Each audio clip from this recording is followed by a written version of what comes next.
आज हम अपने किचन में बनाएंगे सर्दियों का खास सरसों दा साग ते मक्की दी रोटी और साथ में सफेद मक्खन।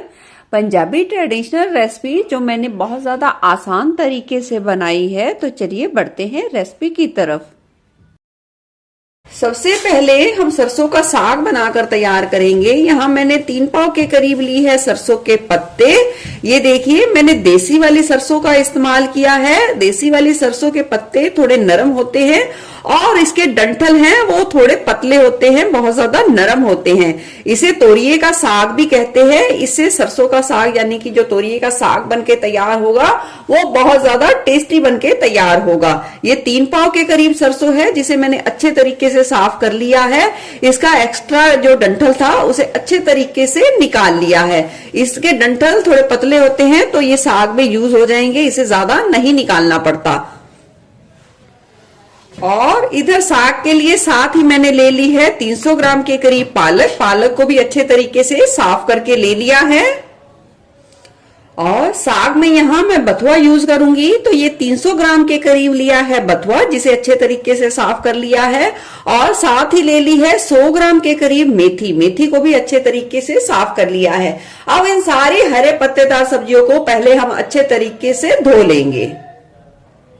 साग को पहले साफ करना है, फिर अच्छे तरीके से धोना है और फिर साग को इस तरीके से बारीक काटना है। जो भी हमने ये साग के लिए हरे पत्तेदार सब्जियां ली हैं उसे इस तरीके से हमें बारीक काट के तैयार करना है।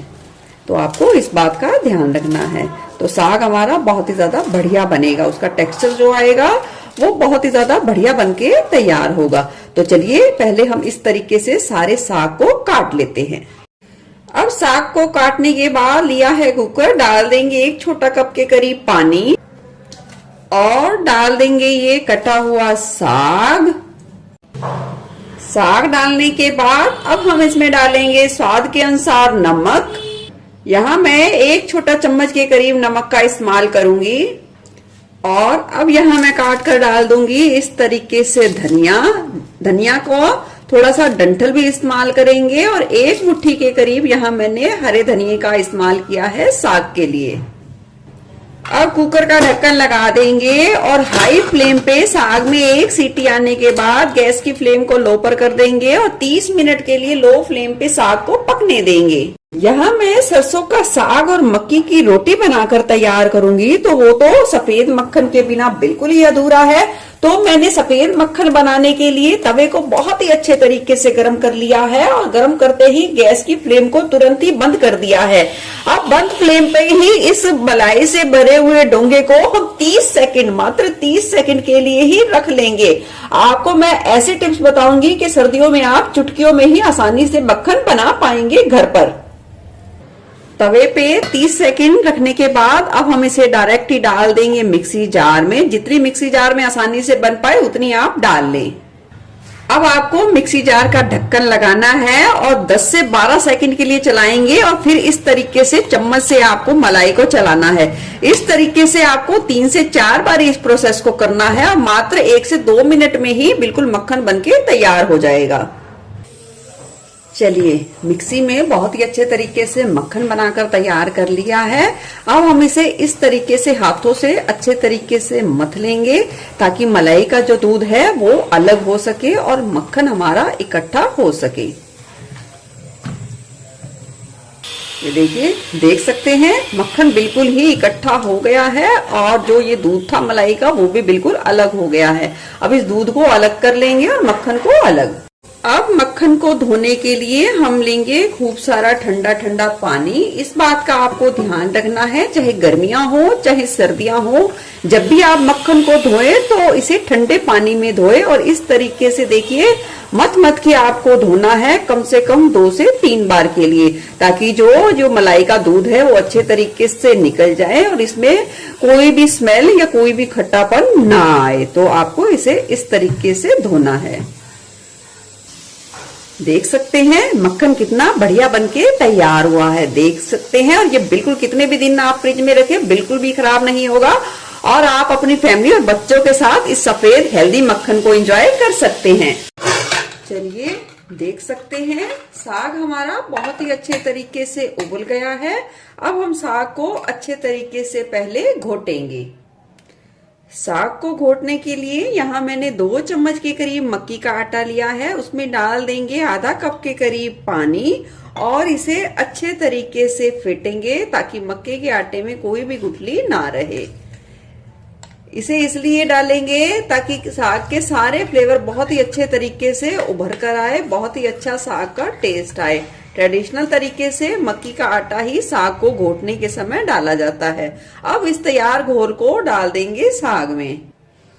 अब एक घोटनी की मदद से साग को अच्छे तरीके से घोटेंगे। अगर देखिए साग में अगर पानी ज्यादा है तो आप इस समय पे निकाल सकते हैं घोटने से पहले।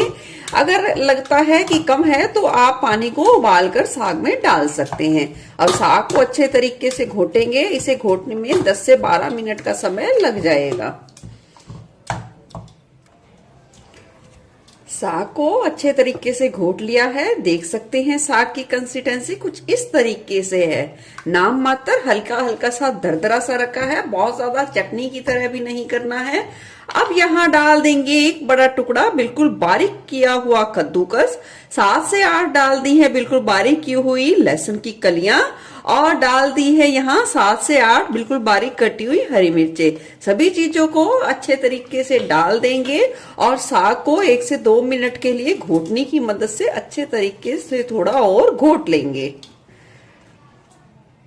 अच्छे तरीके से सभी चीजों को मिला लिया है। आप साग कितना पतला रखना है कितना गाढ़ा रखना है टोटली ये आपके टेस्ट पे डिपेंड है। कोई साग को थोड़ा सा टाइट यानी कि गाढ़ा खाना पसंद करते हैं और कोई थोड़ा सा पतला, तो आप अपने हिसाब से रख सकते हैं। चलिए अब साग में हमने अदरक लहसुन हरी मिर्च और कच्चा मक्की का आटा डाला है तो अब हम इसे अच्छे तरीके से पकाएंगे। हमने कुकर को रख दिया है गैस पे हाई फ्लेम पे। अब पहले साग में हल्का सा हम खदका आने देंगे और इस तरीके से चलाते रहेंगे। देख सकते हैं साग उबलने लग गया है। अब गैस की फ्लेम को लो पर कर देंगे और साग को ढककर कम से कम 10 से 12 मिनट तक पकने देंगे, या जब तक पकने देंगे जब तक साग कुकर के तले पे थोड़ा थोड़ा लगना ना शुरू हो जाए। और बीच बीच में से साग को घोटनी की मदद से घुटाते रहेंगे यानी कि चलाते रहेंगे। चलिए देख लेते हैं साग की कंसिस्टेंसी। ये देखिए बहुत ही अच्छे तरीके से घुट गया है और देख सकते हैं हल्का हल्का सा ये कुकर के तले पर भी लगना शुरू हो गया है। बस साग को हमें इतना पकाना है। अगर देखिए साग को आप इंस्टेंट भी तड़का लगा सकते हैं, पर साग को 3 से 4 घंटे पहले बनाइए और फिर तड़का लगाइए तो जो साग का टेस्ट आएगा वो बिल्कुल ही गजब आएगा। तो चलिए मैं इसे थोड़ी देर के लिए ठंडा करूंगी और फिर तड़का लगाऊंगी। चलिए साग को बने काफी समय हो गया है। अब यहाँ डालेंगे एक कढ़ाई में 1 बड़ा चम्मच के करीब देसी घी तड़के के लिए और गरम करेंगे। घी जैसे ही गरम होगा डाल देंगे थोड़ा सा खड़ा धनिया जिसे मैंने बेलन की मदद से हल्का सा दरदरा सा कर लिया है। डाल देंगे 2 सूखी लाल मिर्चें, हल्का सा चटकने देंगे और चटकने के बाद डाल देंगे एक बड़े साइज का बारीक कटा हुआ प्याज। अब प्याज को हम अच्छे तरीके से भून लेंगे। प्याज को गुलाबी होने तक भून लिया है, ओवर नहीं भुनना है। अब डाल देंगे कटे हुए 2 मीडियम साइज के टमाटर। टमाटर को हम अच्छे तरीके से नरम होने तक पकने देंगे। चलिए देख सकते हैं टमाटर तड़के में बहुत ही अच्छे तरीके से मैश हो गए हैं। अब यहाँ डाल देंगे अपने स्वाद के अनुसार लाल मिर्च पाउडर। इसे भी अच्छे तरीके से मिला लेंगे और कुछ सेकंड के लिए तड़के को अच्छे तरीके से भून लेंगे। तड़का बहुत ही अच्छे तरीके से तैयार है, भुन चुका है। इस स्टेज पर हम डाल देंगे साग। जितने हमें साग की रिक्वायरमेंट है हम उतना ही इस तड़के में डाल देंगे और जब भी हमें और खाना होगा तो इसे फ्रेश ही तड़का लगाएं। इस बात का ध्यान रखें, जितना फ्रेश तड़का लगा के आप साग को खाओगे उतना ही ज्यादा वो टेस्टी बनता है। जब तड़के में साग को अच्छे तरीके से मिला ले तो गैस की फ्लेम बिल्कुल ही लो पर रखनी है और तड़के में साग को मिलाने के बाद लो फ्लेम पे साग को 4 से 5 मिनट के लिए भून लेंगे। चलिए देख सकते हैं साग देखिए, अगर साग आपका बहुत ही ज्यादा बढ़िया बना हुआ है, इसकी यही पहचान होगी, ये किनारे पे बहुत ज्यादा घी को छोड़ देगा। और ये देखिए, इस तरीके की साग की कंसिस्टेंसी होगी। ये देखिए, इस तरीके से ये साग आप एक बार जरूर बना के देखिए, बिल्कुल ही आप इसके फैन हो जाओगे इस रेसिपी के। बहुत ज्यादा टेस्टी बनके साग पंजाबी तरीके से तैयार हुआ है। तो चलिए, साग भी हमारा बनके तैयार है। अब बनाते हैं मक्की की रोटी, वो भी बहुत ज्यादा आसान तरीके से। मक्की की रोटी बनाने के लिए खुले बर्तन में लेंगे एक बड़ा कटोरी के करीब मक्की का आटा। ये 1 पाव के करीब है मक्की का आटा। लेंगे 2 छोटा चम्मच के करीब गेहूं का आटा, सिर्फ 2 छोटा चम्मच ही गेहूं का आटा लेना है। लेंगे थोड़ा सा नमक या स्वाद के अनुसार। अब इसमें थोड़ा थोड़ा करके हम गर्म पानी मिलाएंगे। इसमें आप अजवाइन भी डाल सकते हैं, पर मुझे अजवाइन का टेस्ट नहीं पसंद, तो मैं यहाँ स्किप कर रही हूँ। तो थोड़ा थोड़ा पानी डालकर आटे को हम इकट्ठा करेंगे। बहुत ज्यादा आसान तरीका मैं यहाँ आपको बता रही हूँ, आप बिल्कुल पहली बार में ही परफेक्ट बना पाएंगे। आटे को यहाँ हमने इकट्ठा कर लिया है। अब हम गर्म पानी का हल्का हल्का सा हाथ लगाते हुए आटे को अच्छे तरीके से चिकना होने तक गूंथ लेंगे, यानी कि 2 से 3 मिनट का समय लगेगा आटे को अच्छे तरीके से गूंथने में।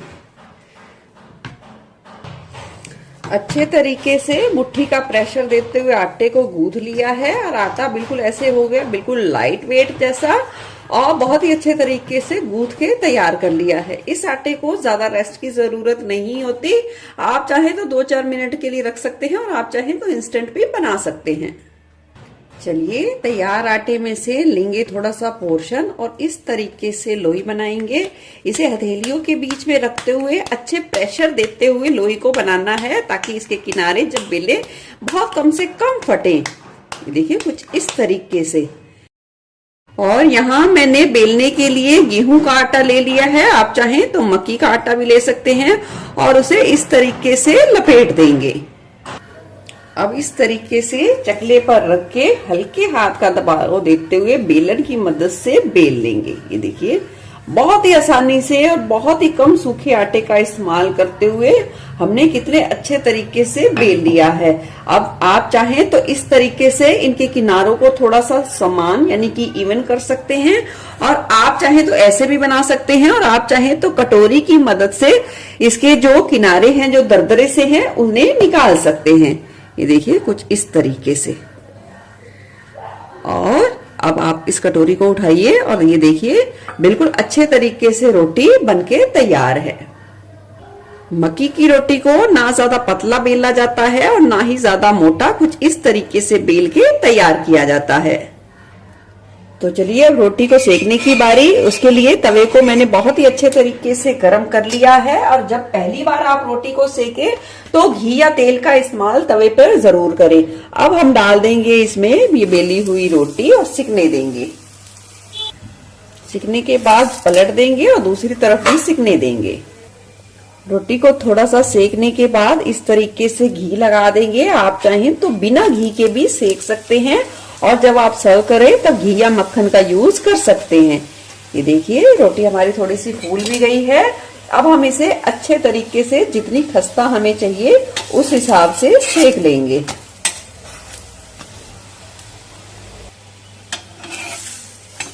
चलिए, देख सकते हैं कितनी बढ़िया रोटी बनके तैयार हुई है।